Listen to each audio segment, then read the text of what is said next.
Joining us now is Dr. Alexandre, and I'm so excited to have him here. My ancestors, some of them were from France, and that's where he originally is from, Paris, France. Welcome to the show. How are you? Wonderful. Thank you so much for having me on the show, Donna. So you speak many languages, I do, correct? yes. Okay. At what age did you become a linguist? Well, that's a very good question. Probably 15. Okay. Yeah. So at age 15, you Yeah. were in school? And they- Yeah, we had moved from Paris to the United States, and my father was in the movie business, so we didn't have much of a choice. That's why we moved to LA. And he put me in a French school and realized that I wasn't learning English, so then he just threw me in an American school. And I flunked the seventh grade because I didn't know how to speak English. So Aha. I learned how to speak the language very quickly.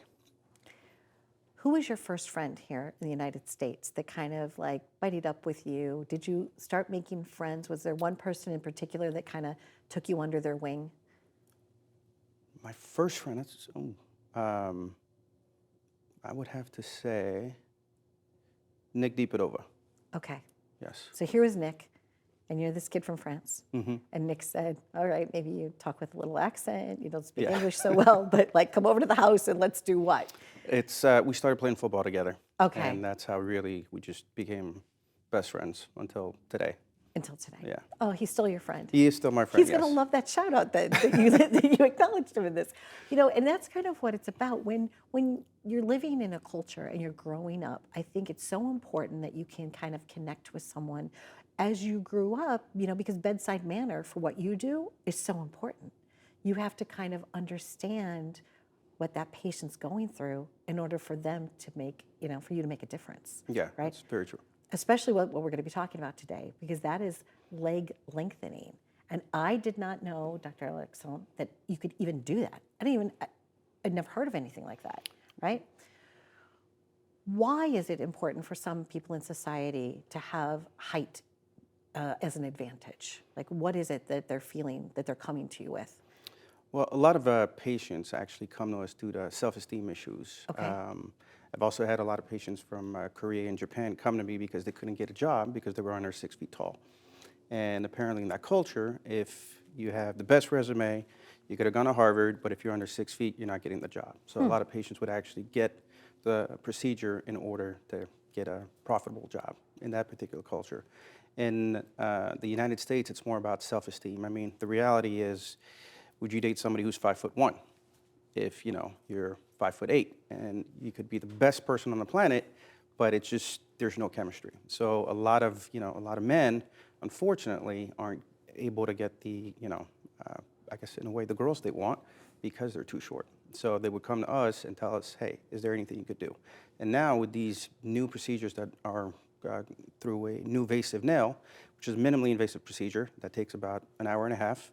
You get to go home the same day, but you'll basically have broken legs for about 6 months. You'll get to be able to be 6 feet or 6 inches taller. I just find this incredibly fascinating. I sincerely do, you know, because there is still that judgment. A lot of times people are Yes. judged by that. Now, does it work on both female, and men? Yes, it does. Actually, we've had a couple women come to us because they wanted to be professional models. Okay, and they need it because they were being judged, right? Exactly. Oh, Everybody, you're 5'7.5", but we need you to be 5'9". exactly. Interesting. That's really interesting. The process, what is it that you're going through? So you do regenerative medicine also. You do many different things, Yes. right? But this is one particular thought that I wanted to feature on today because never even knew that it existed, okay? So somebody comes to you and they present. How do you know if somebody's a good candidate, if they still have good bone density? Well, yes, we have a process. One, Okay. they'll see a psychotherapist to make sure that they're in the right, mindset, because it's a long process. It's not like you go in, get an injection, you go home, you're 6 feet tall. It doesn't work that way. Got it. Yeah, Like the Jolly Green Giant, yeah, right? It's like exactly. all of a sudden, oh, you know. You actually come in. We look at your legs. We look at your growth plates. So to make sure that you're not still growing, because a lot of people think at 18 you stop growing. Well, you actually stop growing around 23, 25 years old. Okay. And from there, we realize, okay, are you able to sustain the surgery? Do you have the right labs? Do you have the right calcium, the right vitamin D? Then if you pass that test, then we tell them, okay, well, look, now the big question is, do you have 6 months that you can take off?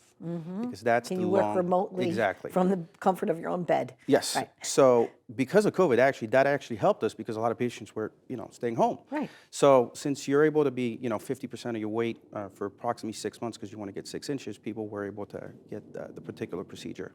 So the way the procedure works is it's minimally invasive. We make a small incision, the distal part of the femur, where we actually cut the bone in a closed environment, and then we make another incision up at the proximal part of the femur, where we actually insert a rod, a titanium rod, directly into the femur, and then we just close it. And then what happens is we put a magnet with the new technology that allows you to grow 1 millimeter a day.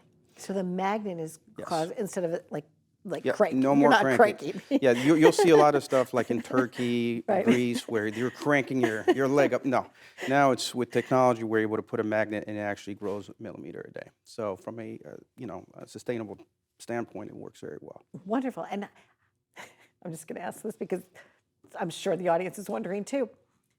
How is it that you know exactly that your legs are going to end up being like the same size? Because if you're bedridden, right, and then all of a sudden you go upright, and then like you don't want to be like cricket. Well, that's a very good question.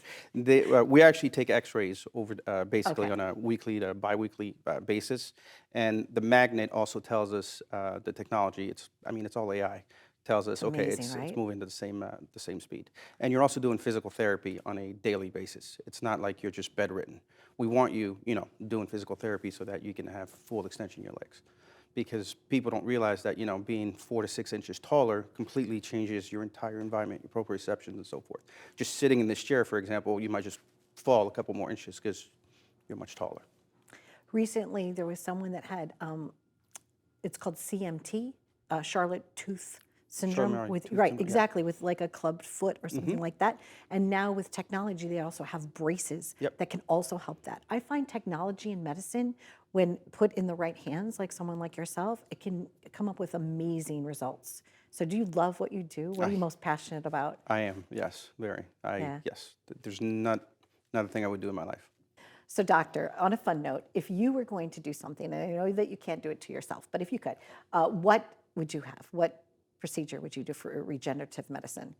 I would probably do something called an ESG, which is basically an endoscopic bariatric surgery where you Okay. actually can get skinnier without going through the major bariatric surgeries. We can do that outpatient within 45 minutes, and people lose 60 pounds over 6 months.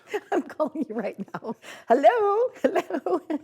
I'm down with that. Thank you so much for joining us. And I know that you told me that since you speak fluent French, that you would help me also as I'm doing my DNA and I'm trying to find my family tree from Kalmar. But thank you sincerely for being here. Thank you so much for having me. You're welcome. Stay tuned for more. We've been living it up in a very fun way. I don't know if you knew about leg lengthening, but I didn't. And I hope that you find it fascinating. And from coast to coast, if you want to know more, you could reach out to them. Be well.